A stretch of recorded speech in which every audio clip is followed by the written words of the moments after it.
watching RC Monster Truck World Finals on RC TV Live.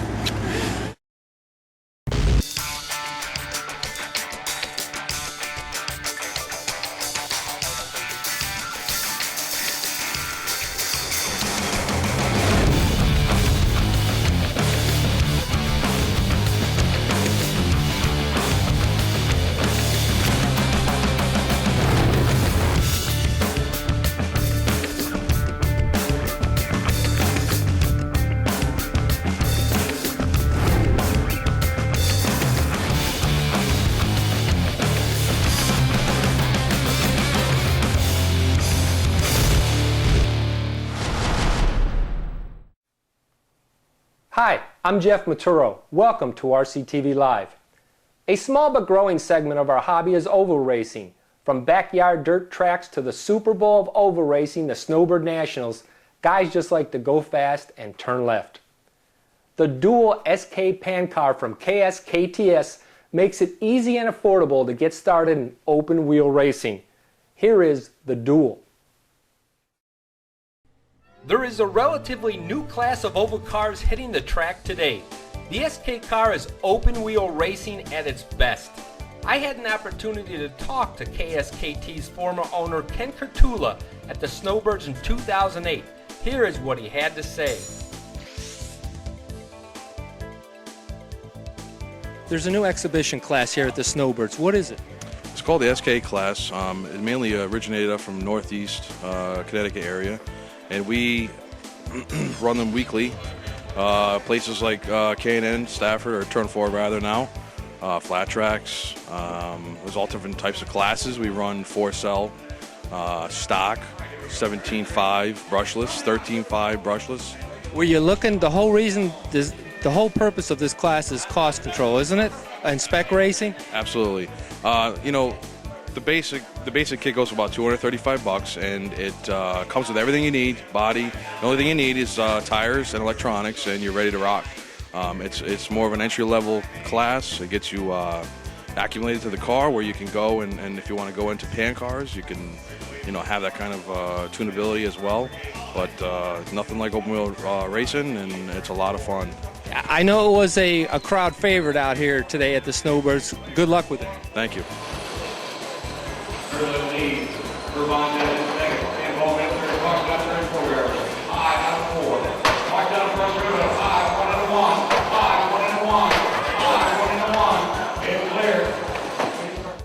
Novak has a new product on the market called the Smart Boost 1-Cell LiPo Step-Up Module.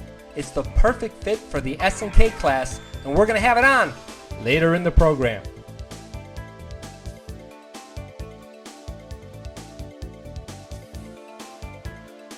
The SK class is always a crowd favorite and is now a regular staple at the Snowbird Nationals race. It is also increasing in popularity at the club level. Guys that run it love it. We spoke to Brian Slentz at a recent club race in Florida. Here is Brian in his own words.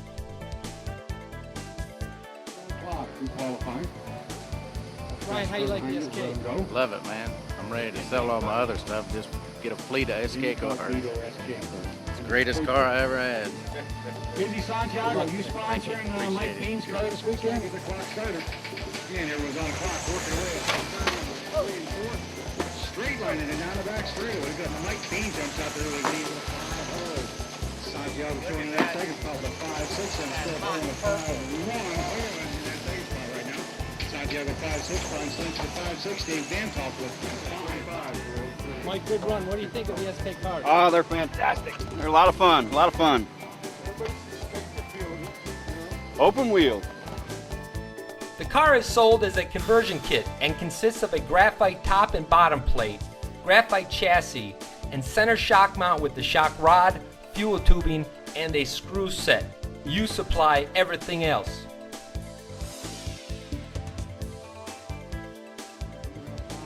The kit is very well made and super simple to assemble. In fact, if you've got an old oval car laying around, you can just convert it over to an SK. It's easy.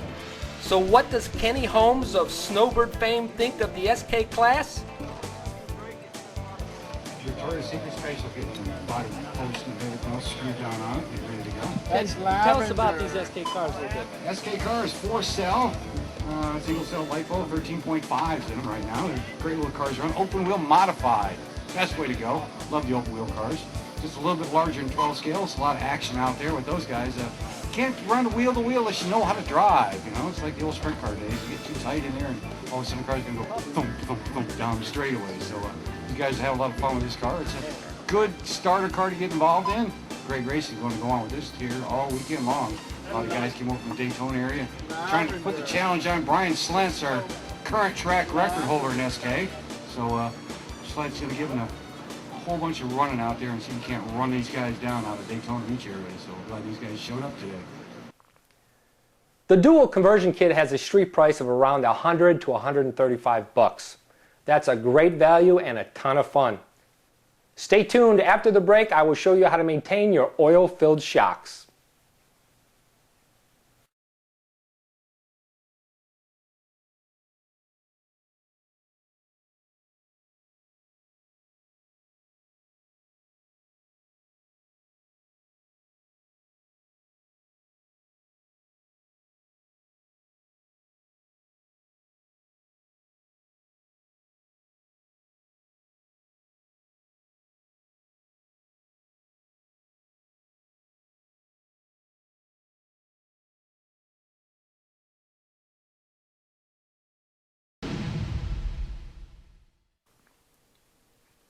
It doesn't matter what type of vehicle you run, chances are you have oil-filled shocks on your car. They may not look like much, but these little guys work very hard to keep your car stable and your tires where they are needed most, planted on the ground. Dirt and grime take their toll on your shocks, and before you know it, it's time to rebuild them. Knowing when to rebuild is just as important as the rebuild itself. Now here's what you're going to need. You're going to need a brush. An old paintbrush works great. We use these all the time. Don't throw out old paintbrushes. You can recycle them and use them for RC. Toothbrush, same thing goes here. This is for all the hard to get crevices and nooks and crannies. Associated makes a product called green slime. It's available at your hobby shops. I know Left Hander RC carries it. The shock oil you're going to rebuild your shocks with, and some motor cleaning spray. This stuff works great and you want to get rid of all that old oil. Let's do it. Once you remove all 4 shocks, take your large brush and brush away all dirt and debris. Now it's time to disassemble them. Do 1 shock at a time. All shocks are a little different, so pay attention how yours go back together.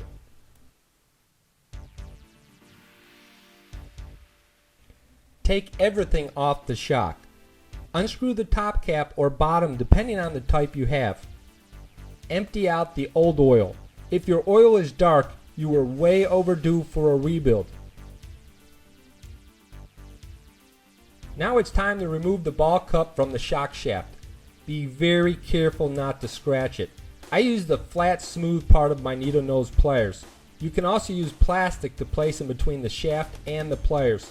If you scratch or nick the shaft, it will leak. Remove and inspect the O-rings from the shock body. If your shock has foam inserts and bladders, inspect those as well. Any worn or torn parts, replace.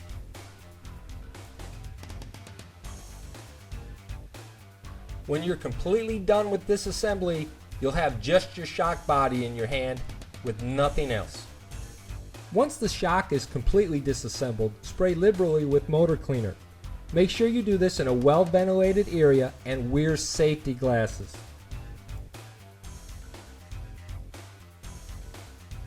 Now it's time for the green slime.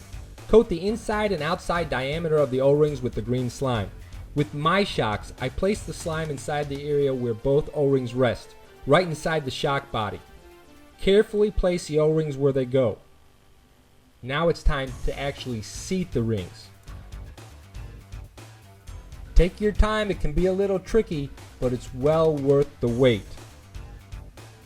When you pull down on the shock shaft, you will feel them pop into place. They are now properly seated. Take your shock oil and fill the body. Slowly